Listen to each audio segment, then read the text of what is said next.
Hello, welcome to Famatics learning hub. मैं हूं अमन और आज हम शुरू करने वाले हैं सोशल साइंस का सेकंड चैप्टर जिसका नाम है फ्रॉम ट्रेड टू टेरिटरी। इस चैप्टर में हम देखेंगे कि कैसे ब्रिटिशर यहाँ पे आते हैं और ट्रेड करने के लिए, और धीरे धीरे वो यहाँ की टेरिटरी को एक्वायर करना शुरू कर देते हैं। अपने प्रीवियस चैप्टर में हमने देखा था कि हम हिस्ट्री को कैसे डिवाइड करते हैं या फिर हमारे हिस्ट्री के सोर्सेस क्या हैं, और इस चैप्टर में हम जो कंपनी का रोल है हिस्ट्री में उसकी शुरुआत करने जा रहे हैं। आइए शुरू करते हैं।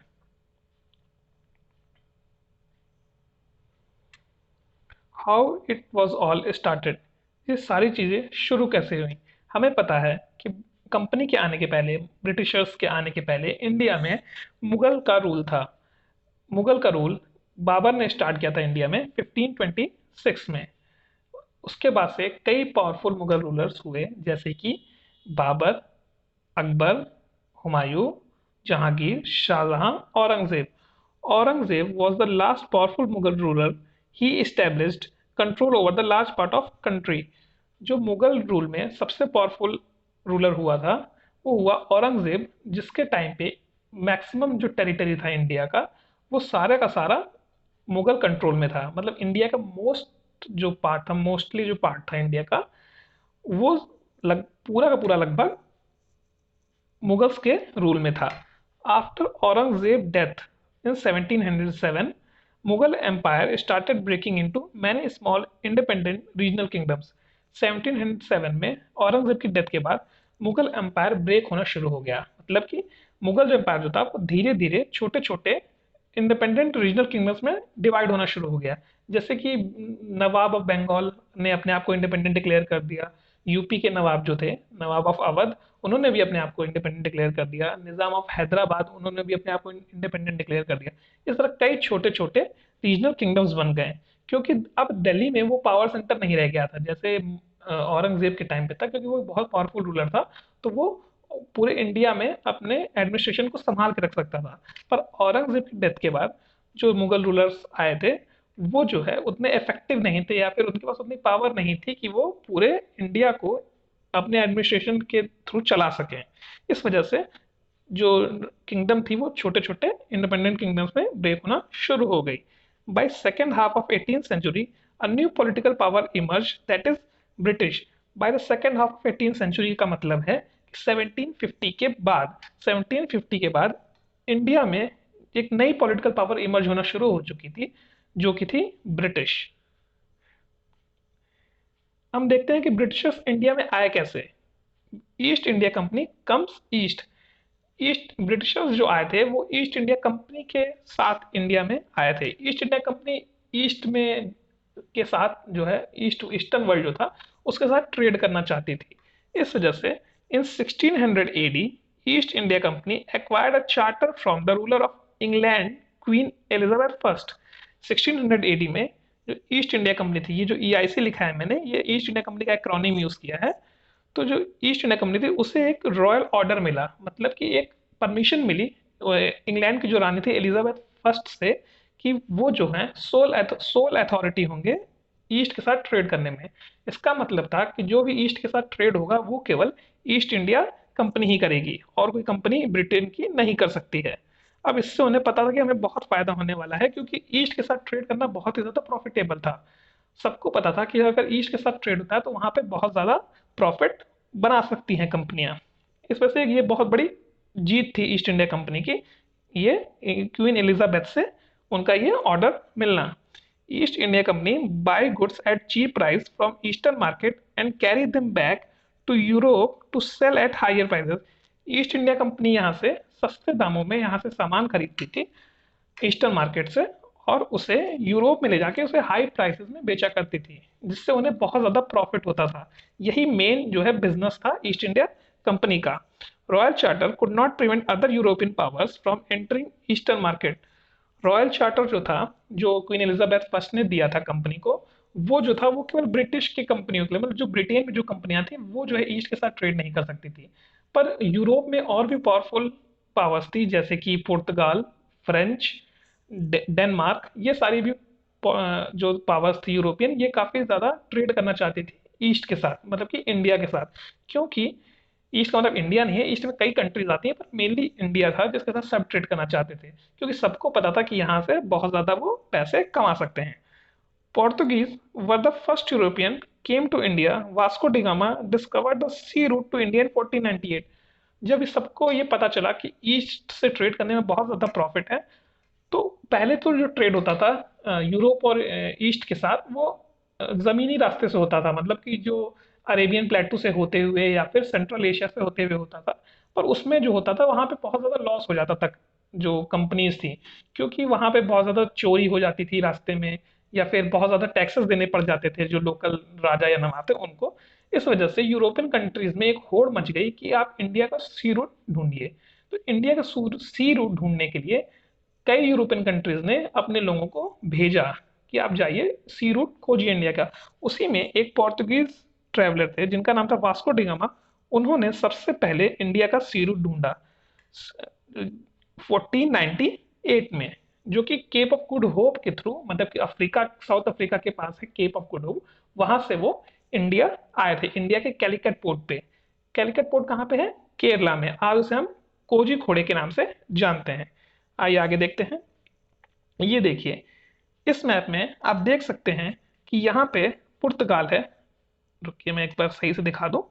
आप इस मैप में देख सकते हैं कि ये जो है ये पुर्तगाल है। यहाँ से वास्को डी गामा चले थे कैनरी आइलैंड होते हुए, वो पहुंचे थे केप ऑफ गुड होप जो कि साउथ अफ्रीका का कोस्टल एरिया है। वहां से फिर वो निकले और यहाँ से अरेबियन सी से होते हुए वो इंडिया के कैलिकट पोर्ट पे आए जो कि केरला में है, और आज उसे हम कोजी खोड़े के नाम से जानते हैं। जब ये सी रूट ढूंढ लिया गया तो कई यूरोपियन कंट्रीज थे, सबको ये सी रूट पता चल गया, जिसकी वजह से एक एक करके कई यूरोपियन कंट्रीज जो हैं वो इंडिया में आने लगी। आइए आगे देखते हैं। आइए अब हम देखते हैं कि कौन कौन सी यूरोपियन कंट्रीज इंडिया में आई और कब कब, कौन पहले आया कौन बाद में आया, किस ऑर्डर से यूरोपियन कंट्रीज जो थी वो इंडिया में आई। पहली कंट्री जो यूरोप से आई थी वो थी पोर्तुगीज। पोर्तुगीज जो थे वो सबसे पहले थे, जैसे मैंने बताया वास्को डिगामा जो थे वो भी एक पोर्तुगीज थे जो कि 1498 में आए, उन्होंने सी रूट ढूंढा था। फिर आए डच। डच मतलब कि जो आज का नीदरलैंड है उसे हम कहते हैं डच, उस समय उसे हॉलैंड कहा जाता था, तो वहाँ के लोगों को हम डच बोलते थे। फिर उसके बाद से वो आया 1595 में। उसके बाद से तीसरे नंबर पे आए ब्रिटिश, जब उन्हें रॉयल चार्टर मिल गया क्वीन एलिजाबेथ से, उसके बाद से वो इंडिया में ट्रेड करने आए। उसके बाद से आए डैनिश 1616 में। डैनिश हम कहते हैं जो डेनमार्क के जो लोग थे उन्हें हम कहते हैं डैनिश। फिर सबसे लास्ट में आए थे फ्रेंच। फ्रेंच आए थे 1664 में। और आपको एक इंटरेस्टिंग बात मैं बता दूं, सबसे पहले पोर्तुगीज आए थे इंडिया में और सबसे लास्ट में पोर्तुगीज इंडिया से गए भी हैं। इंडिया में जो गोवा गोवा स्टेट है वहां पे पोर्तुगीज 1961 तक रूल किया करते थे। तो फाइनली जो है पोर्तुगीज ने गोवा को छोड़ा है 1961 में। इसका मतलब है कि पोर्तुगीज सबसे पहले आए इंडिया में और सबसे लेट गए हैं वो इंडिया से। European companies interested in buying cotton, silk, pepper, cloves, cardamom and cinnamon etcetera. European countries जो थी वो मेनली यहाँ पे आती थी बिजनेस करने के लिए cotton, silk, paper, cloves, cardamom और सिनेमन का। पेपर में भी जो ब्लैक पेपर था वो बहुत ही ज़्यादा कॉस्टली हुआ करता था उस टाइम पे, उसकी बहुत ज़्यादा वैल्यू थी यूरोपियन मार्केट में। उस टाइम पे उसे ब्लैक गोल्ड कहा जाता था। और जो इंडिया के स्पाइसेस थे जैसे क्लोव्स, कार्डमम एंड सिनेमन, इसकी भी बहुत ज़्यादा डिमांड थी। और प्लस जो हैंडलूम प्रोडक्ट्स थे जैसे कॉटन और सिल्क के जो कपड़े थे उसकी भी यूरोप में बहुत ज़्यादा डिमांड थी, क्योंकि वो बहुत ही ज़्यादा हाई क्वालिटी के होते थे, जिसकी वजह से यूरोपियंस उन्हें बहुत पसंद किया करते थे।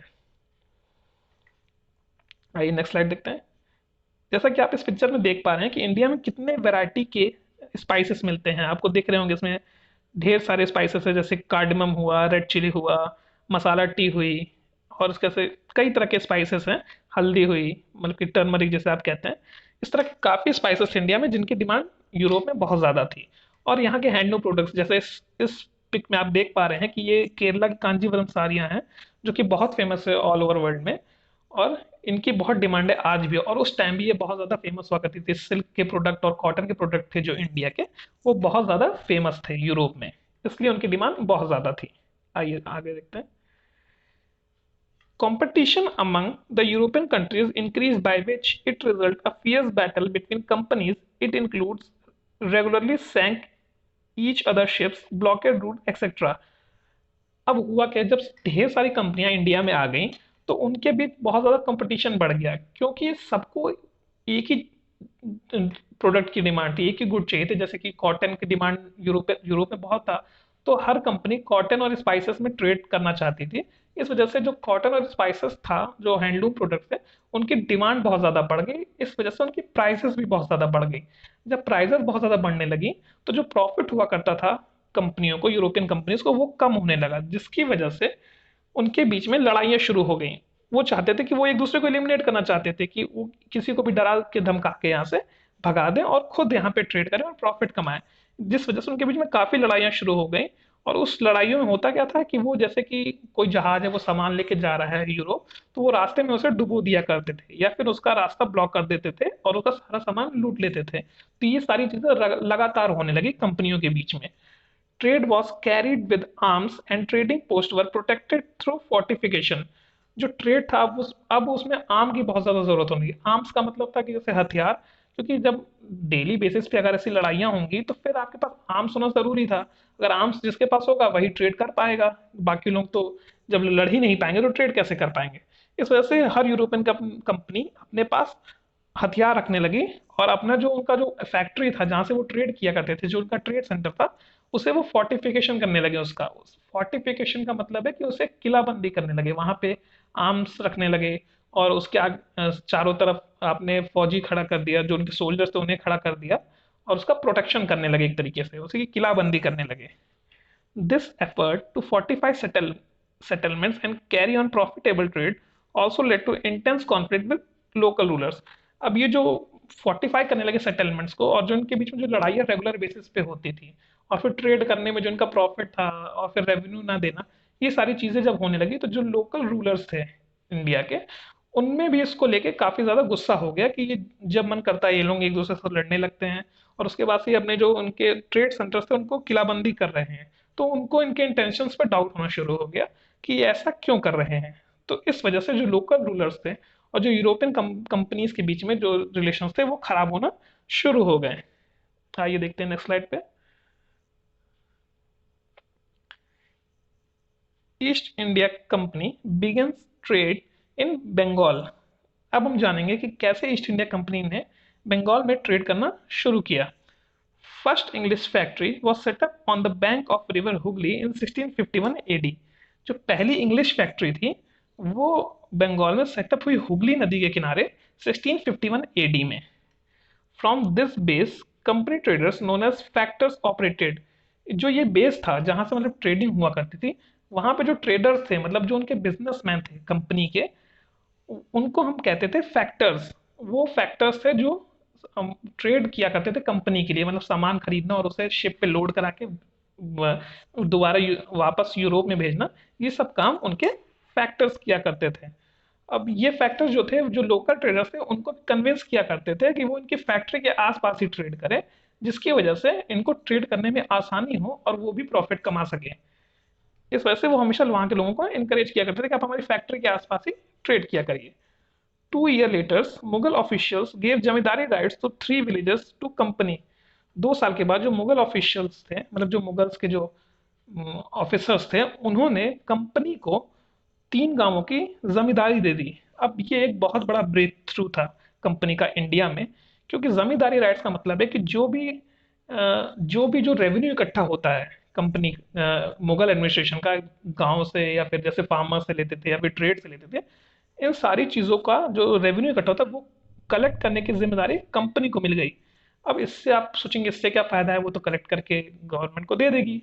पर एक्चुअली में इससे ये हुआ कि जो कंपनी था, कंपनी जो थी, वो यहाँ के जो रूल एंड रेगुलेशंस थे और जो प्रॉफिट होता था, जो पैसा आया करता था रेवेन्यू से, जो एडमिनिस्ट्रेशन के अंदर की जो जानकारियां थी, वो कंपनी को इससे मिलना शुरू हो गई, जिससे कंपनी को बहुत ज़्यादा प्रॉफिट हुआ। उनको ये समझ में आने लगा कि हम यहाँ पे अगर एडमिनिस्ट्रेशन करें और पैसा जमींदारी और ज़्यादा लेते चले तो हमें बहुत ज़्यादा प्रॉफिट होगा जमींदारी के थ्रू। जिसमें कोलकाता जो था वो भी एक था, उन 3 गांव में एक कोलकाता भी था।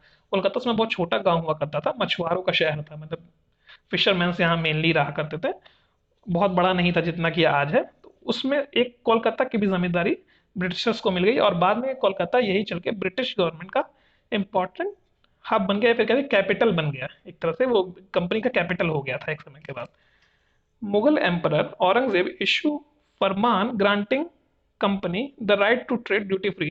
1691 में जो मुगल एम्परर औरंगजेब थे, उन्होंने कंपनी को एक बहुत बड़ा, मतलब कि एक कह दीजिए कि एक तरीके से उनको एक बहुत बड़ा फ्री हैंड दे दिया कि आप ट्रेड कर सकते हैं ड्यूटी फ्री। मतलब सोचिए आप कितना भी ट्रेड करें इंडिया में, आपको कोई भी टैक्स देने की जरूरत नहीं है मुगल एडमिनिस्ट्रेशन को। सोचिए कितना बड़ा ऑर्डर था कि आपको टैक्स फ्री ट्रेड करने को मिल रहा है। अब इस जो ये ऑर्डर था, जो फरमान था औरंगजेब का, फरमान का मतलब है ऑर्डर, जो एक लीगल ऑर्डर होता है, उससे वजह से क्या हुआ कि जो यूरोपियंस थे, जब उन्हें ये ऑर्डर मिल गया तो उन्होंने देखा कि ट्रेड, जब हमें पैसे नहीं देने पड़ रहे हैं तो हमें उनको बहुत ज़्यादा प्रॉफिट होने लगा।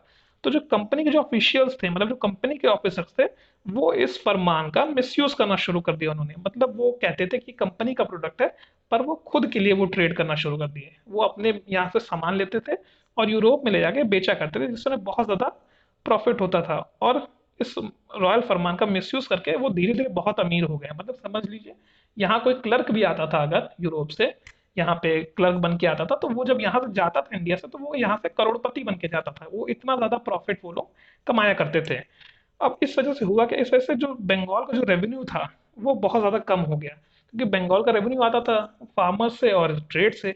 अब सोचिए जब ट्रेड में रेवेन्यू ही नहीं दे रही है कंपनी इतना ट्रेड करने के बाद, तो बंगाल का जो खजाना होता था, जो सरकारी खजाना था, वो तो पूरा खाली होने लगा धीरे धीरे। जिसकी वजह से जो नवाब थे उनके बीच उसका गुस्सा बढ़ता गया कि ये कंपनी इतना ट्रेड कर रही है पर हमें उसका एक भी हिस्सा नहीं पहुंचा रही है। ये आगे देखते हैं। ये देखिए, ये एक पिक्चर है जिसमें आप साफ साफ देख सकते हैं कि ये एक कंपनी का एक ऑफिसर है जो कि औरंगजेब के पास गया था ये ऑर्डर लेने के लिए। जो औरंगजेब ने एक ऑर्डर दिया था, रॉयल फरमान, वो ये यहाँ से औरंगजेब से ये प्राप्त कर रहा है। आइए आगे देखते हैं। अब आज का मैं क्विज के बारे में आपको बता दूं। लास्ट टाइम जो क्विज था उसका आंसर मैंने आपको नहीं बताया, तो उसका आंसर था विक्टोरिया पैलेस। वो विक्टोरिया पैलेस कोलकाता में है और बहुत ही ज़्यादा फेमस है। अगर आप कभी कोलकाता जाएं तो वहाँ पे ज़रूर जाएं। अब आज का जो क्विज है, आप इसमें देख सकते हैं ये दो पिक्चर दी हुई हैं। ये आपको बताना है कि ये किस जगह की पिक्चर है, मतलब ये कौन सा मॉन्यूमेंट है। ये बहुत ही फेमस मॉन्यूमेंट है इंडिया का, और बहुत ही ज़्यादा अच्छे तरीके से बनाया गया, क्योंकि सोचिए उस टाइम पे इतनी इंजीनियरिंग नहीं थी, पर फिर भी पहाड़ों के अंदर ये पूरा इन्होंने एक तरीके से केव्स बनाई हैं रहने के लिए। तो आपको ये बताना है कि ये कहाँ का मॉन्यूमेंट है। इस पे आप देख के आप कमेंट बॉक्स में ज़रूर आंसर करें। नेक्स्ट स्लाइड पे चलते हैं। How trade led to battles. अब हम देखेंगे कि कैसे ट्रेड की वजह से लड़ाइयाँ शुरू हो गई। Murshid Quli Khan, followed by Ali Vardi Khan, and then Sirajuddaulah refused to grant any concessions to company, and they demanded large tribute from the company trade and stopped them from minting coins and extending fortification। मैंने जैसे आपको पिछली slide में बताया था कि बंगाल को बहुत ज़्यादा रेवेन्यू का लॉस होने लगा, जिसकी वजह से जो उनके रूलर थे मुर्शीद कुली खान या फिर अली वर्दी खान या फिर उनके पोते सिराजुद्दौला, ये जब रूलर्स बने तो इन्होंने जो कंपनी को, ये कंपनी को जो कंसेशन मिल रहा था औरंगजेब के उस ऑर्डर की वजह से, उस ऑर्डर को उन्होंने खत्म कर दिया। उन्होंने कहा कि हम आपको कंसेशन नहीं देंगे, आपको हमें ढेर सारे पैसे देने पड़ेंगे, जो आपने ट्रेड करके कमाए हैं उसका जो एक फिक्स्ड अमाउंट बनता है, जो टैक्स जो बनता है वो आपको देना पड़ेगा। और जो ये आप फोर्टिफिकेशन कर रहे हैं, मतलब जो आप किलेबंदी कर रहे हैं अपने ऑफिसर्स की, उसको भी आपको रोकना पड़ेगा। अगर आप ये किलेबंदी करेंगे तो हम आपके ऊपर अटैक करेंगे और आपको यहाँ से भगा देंगे। और एक और चीज़ थी कि वो कॉइन में, जो यूरोपियन कंपनीज थे उन्होंने नवाब से भी परमिशन ले ली थी कि वो कॉइन मिंट किया करते थे नवाब के लिए। कॉइन मिंट करने का मतलब है कि सिक्के छापना। वो जो नवाब थे उनके लिए सिक्के भी छापा करते थे। तो जो सिराजुद्दौला थे उन्होंने कॉइन मिंट करने से भी उन्हें मना कर दिया कि अब आप कॉइन मिंट नहीं करेंगे, और ये जो सारी, अगर आप ये सारी जो शर्तें हैं अगर आप नहीं मानेंगे तो आपके खिलाफ कार्रवाई की जाएगी। अब इससे क्या हुआ, इससे कंपनियों में खलबली मच गई। Company said that unjust demand of local officials is ruining the trade of the company। उन्होंने कहा कि ये जो डिमांड कर रहे हैं ये बिल्कुल भी सही नहीं है कंपनी से, इससे हमारा ट्रेड बहुत ज़्यादा नुकसान खाएगा। अब वो तो बोलेंगे ही क्योंकि उन्हें बहुत ज़्यादा प्रॉफिट हो रहा था रेवेन्यू ना देने की वजह से। तो उन्होंने कहा कि इससे हमारा ट्रेड का नुकसान होगा, इसलिए हम ये सारी चीज़ें आपके डिमांड्स को नहीं मान सकते हैं। अब इस वजह से जो नवाब थे बंगाल के और जो कंपनी में बहुत ज़्यादा अनबन हो गई, मतलब बहुत ज़्यादा उनके बीच टेंशन शुरू हो गई, जिसकी वजह से क्या हुआ, battle of Plassey. Battle of Plassey जो है बहुत बड़ा इवेंट है इंडियन हिस्ट्री में। कहा जाता है कि यहीं से ब्रिटिश एडमिनिस्ट्रेशन की शुरुआत हो गई थी इस बैटल के बाद से। आइए देखते हैं इस बैटल में क्या हुआ था। When Ali Vardi Khan died in 1756, Siraj-ud-Dौला became नवाब ऑफ बंगाल।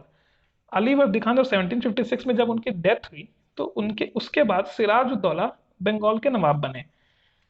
अब सिराज-उद-दौला जो थे वो बहुत ही तेज थे। तेज मतलब कि उनकी जो पॉलिसीज थी वो ब्रिटिश कंपनी के अगेंस्ट थी। वो नहीं चाहते थे कि कंपनी यहाँ पे फ्री ट्रेड करे, और जो लॉस हो रहा था उनकी वजह से बंगाल के जो रॉयल्टी को, जो उनके खजाने को जो लॉस होता, वो नहीं चाहते थे कि कंपनी की वजह से हम ये सब लॉस उठाएं।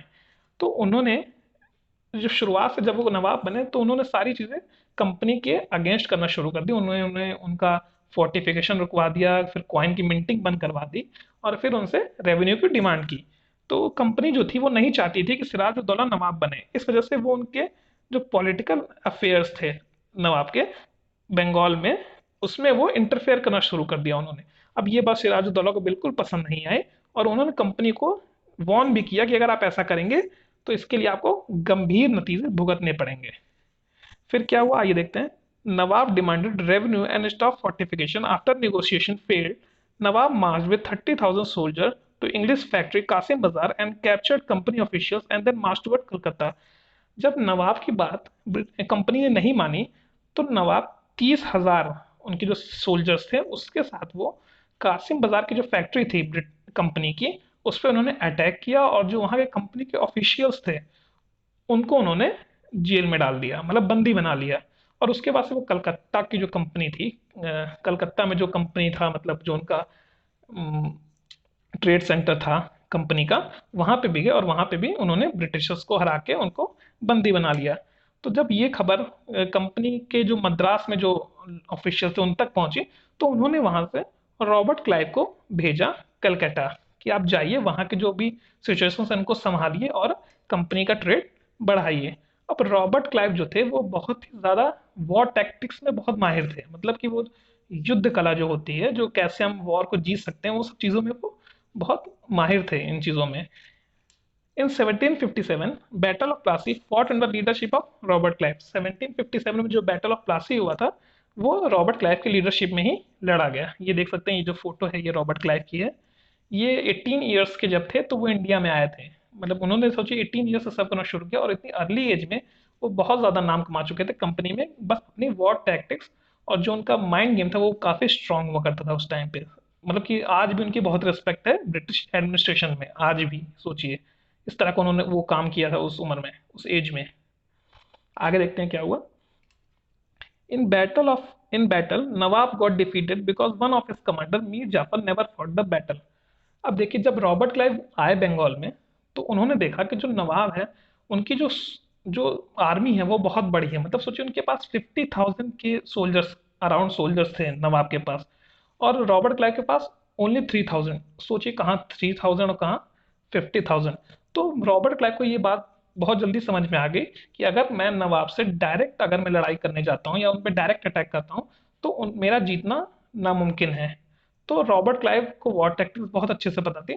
उन्होंने क्या किया, उन्होंने जो एक कमांडर थे, सिराजुद्दौला का जो कमांडर था मीर जाफर, उसके साथ उन्होंने डील कर ली। डील मतलब कि मीर जाफर को ब्राइब किया, उन्हें घूस दी और उन्हें लालच दिया कि जब हम, अगर आप मेरे साथ आ जाते हैं तो जब हम सिराजुद्दौला को हरा देंगे तो मैं आपको बंगाल का नवाब बना दूंगा। और मीर जाफर इस पे एग्री कर गए। उन्होंने बोला कि हाँ ठीक है, अगर आप ऐसा बोलते हैं तो मैं आपका साथ देने को तैयार हूँ, आप बस मुझे बंगाल का नवाब बना दीजिएगा।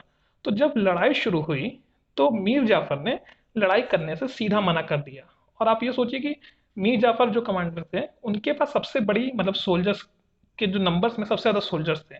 तो जब सिराजुद्दौला ने देखा कि मीर जाफर लड़ ही नहीं रहे हैं, वो समझ गया कि ये जो है उनके खिलाफ साजिश हुई है, तो वो जो है बैटल को छोड़ के भाग गए। आप ये सोचिए कि 50,000 की सोल्जर्स कैपेसिटी होने के बाद भी बंगाल के नवाब इस वॉर में हार गए, वो भी 11 घंटे के अंदर। मतलब 11 आवर्स भी नहीं चला बैटल, इतनी बड़ी आर्मी होने के बाद भी। किसकी वजह से? केवल मीर जाफर की वजह से। इन्होंने जो गद्दारी कर दी सिराजुद्दौला के साथ।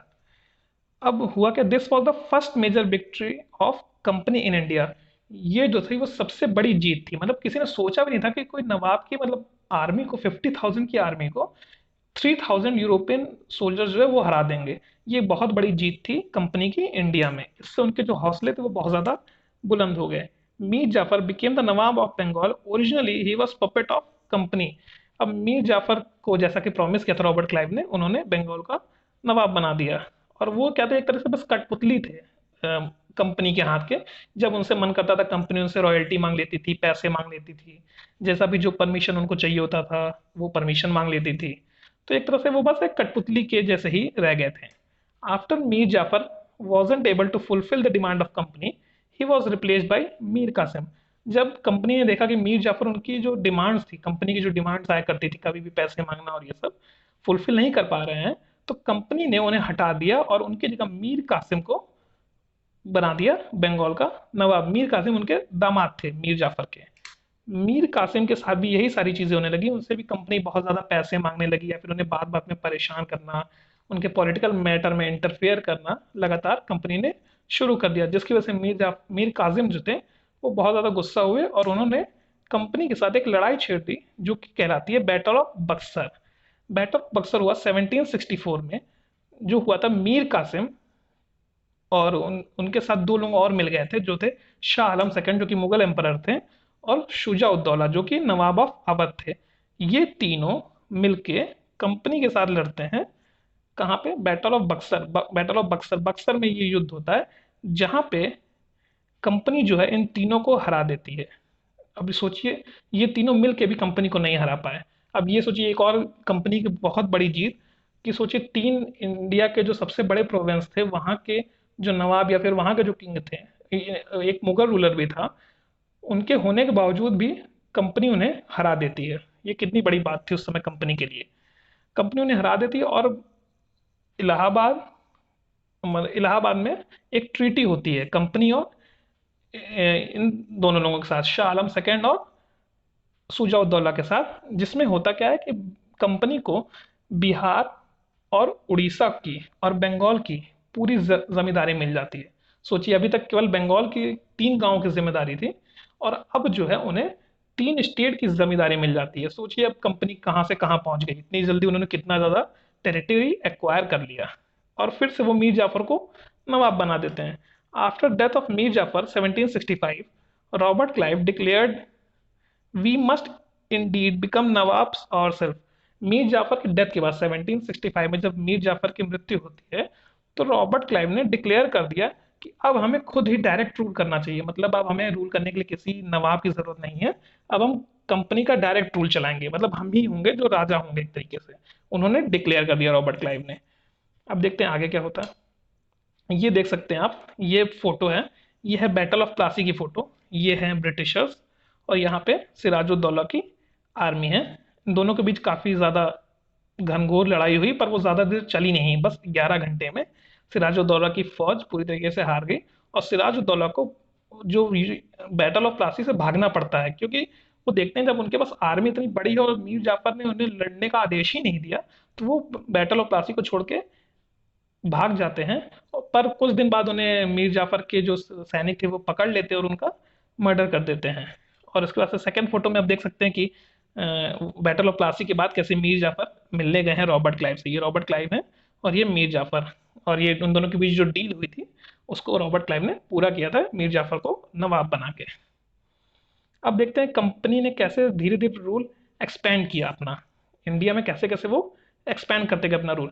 After the battle of Buxar in 1764, company started expanding it's rule without going into direct military attack. Battle of Buxar के बाद कंपनी ने जो था अपनी स्ट्रेटेजी चेंज की। मतलब वो डायरेक्ट अटैक अब कहीं नहीं करते थे, वो अब दूसरे तरीके से अपनी टेरिटरी बढ़ाने लगे, या फिर दूसरे तरीके से अपना रूल का जो एरिया था वो बढ़ाना शुरू कर दिया उन्होंने। अब वो कौन कौन से तरीके थे? वो यूज करते थे पॉलिटिकल तरीका, मतलब दूसरों के पॉलिटिकल मैटर में इंटरफेयर करना, इकोनॉमिक तरीका मतलब कि जो दूसरे की इकोनॉमी थी, मतलब ट्रेड करना, धीरे धीरे उस जगह को जमींदारी हासिल करके फिर धीरे धीरे वहां पे अपना रूल इस्टेब्लिश कर लेना इस तरह से। और डिप्लोमेटिक टाइज मतलब डिप्लोमेसी करना, मतलब कि किसी भी तरीके का ऑफर देना नवाब को या फिर उनको अपने लालच में फंसा लेना, इस तरह की वो जो है टैक्टिक्स अपनाने लगे, ना कि डायरेक्ट अटैक करके, क्योंकि उन्हें पता था डायरेक्ट अटैक करने में उनके पास अभी उतने सोल्जर्स नहीं है, तो वो सक्सेसफुल होने की प्रोबेबिलिटी उनकी बहुत कम थी। Company forces states to get into subsidiary alliance for which they have to pay the forces. Company ने धीरे धीरे जो स्टेट्स थे उनको जो है सब्सिडरी अलायंस में जाने के लिए पुश करना शुरू कर दिया। सब्सिडरी अलायंस क्या था? सब्सिडरी अलायंस में जो कंपनी थी वो कहती थी राजा से कि हम आपके सिक्योरिटी के लिए अपने एक कंपनी का टुकड़ा, मतलब कि जो सोल्जर्स का जो एक ग्रुप होता था, बटालियन होती थी, उसको आप यहाँ रखेंगे और आपको उस बटालियन का पूरा खर्च उठाना पड़ेगा। और कभी भी अगर कोई बैटल होती है तो हम आपकी तरफ से वो जो आप जो वहाँ आपके पास जो सोल्जर्स रहेंगे वो आपकी तरफ से लड़ेंगे और आपकी हेल्प करेंगे बैटल में। पर उसका सारा खर्च किसको उठाना पड़ेगा? खुद राजा को। और वो खर्च बहुत ज़्यादा हुआ करता था, कई राजा तो वो खर्च उठा भी नहीं पाते थे। अब हम देखते हैं आगे उसके बाद से क्या होता है।